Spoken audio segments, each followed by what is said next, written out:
अल्लाह ताला का एक ऐसा लाडला इंसान जो आम सा ऊंट चुराने वाला चरवाहा था, लेकिन अगर वो किसी बात पर कसम खा लेता तो अल्लाह ताला उसकी खातिर पूरी कायनात का निजाम बदल सकता था। और आप सल्लल्लाहु अलैहि वसल्लम ने हजरत अली रजी अल्लाह अन्हु और हजरत उमर रजी अल्लाह अन्हु को उसके बारे में एक ऐसी हकीकत बताई जिसने उनकी जिंदगी और आखिरत का पांसा पलट कर रख दिया।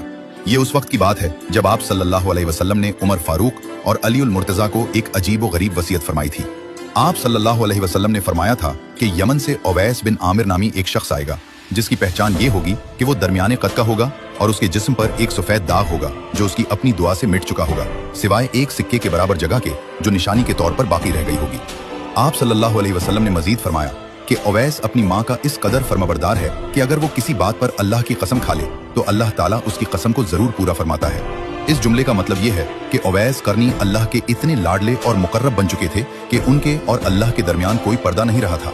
हुजूर सल्लल्लाहु अलैहि वसल्लम के पर्दा फरमाने के बाद कई साल तक हजरत उमर फारूक हर साल हज के मौके पर यमन से आने वाले काफिलों को रोककर एक ही सवाल पूछते थे, क्या तुम में उवैस नाम का कोई शख्स है?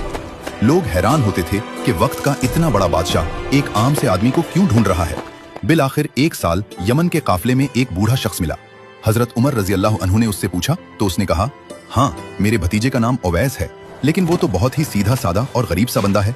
वो तो पीछे मैदान में ऊंट चरा रहा है, आप उसका क्यों पूछ रहे हैं? हजरत उमर और हजरत अली फौरन उस जगह पहुंचे जहां वो शख्स मौजूद था। वहां उन्होंने देखा कि एक दबला पतला दरमियाने कद का इंसान नमाज पढ़ रहा है और उसके करीब ही ऊंट चर रहे हैं। जब वो शख्स नमाज से फारिग हुआ तो हजरत उमर रजी अल्लाह अन्हु ने आगे बढ़कर सलाम किया और पूछा, भाई तुम्हारा नाम क्या है? उस शख्स ने बहुत आजिज़ी से जवाब दिया, मेरा नाम उवैस है। हजरत उमर ने उनका हाथ पकड़कर देखा तो उनकी कलाई पर वो सफेद निशान मौजूद था जिसका जिक्र हुजूर सल्लल्लाहु अलैहि वसल्लम ने बरसों पहले किया था। हजरत उमर रजी अल्लाह अन्हु की आंखों में आंसू आ गए। उन्होंने कहा, उवैस, हमें अल्लाह के रसूल सल्लल्लाहु अलैहि वसल्लम ने तुम्हारा पता बताया था और हमें हुक्म दिया था कि हम तुमसे अपने लिए बख्शिश की दुआ करवाएं।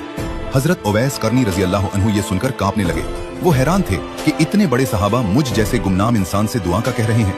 उन्होंने रोते हुए कहा, मैं तो एक मामूली सा इंसान हूँ, आप लोग तो हुजूर सल्लल्लाहु अलैहि वसल्लम के करीबी साथी हैं। मगर जब उन्हें बताया गया कि ये खुद नबी करीम सल्लल्लाहु अलैहि वसल्लम की वसीयत है तो उन्होंने हाथ उठाकर उन दोनों अजीम हस्तियों के लिए और पूरी उम्मत के लिए दुआ की।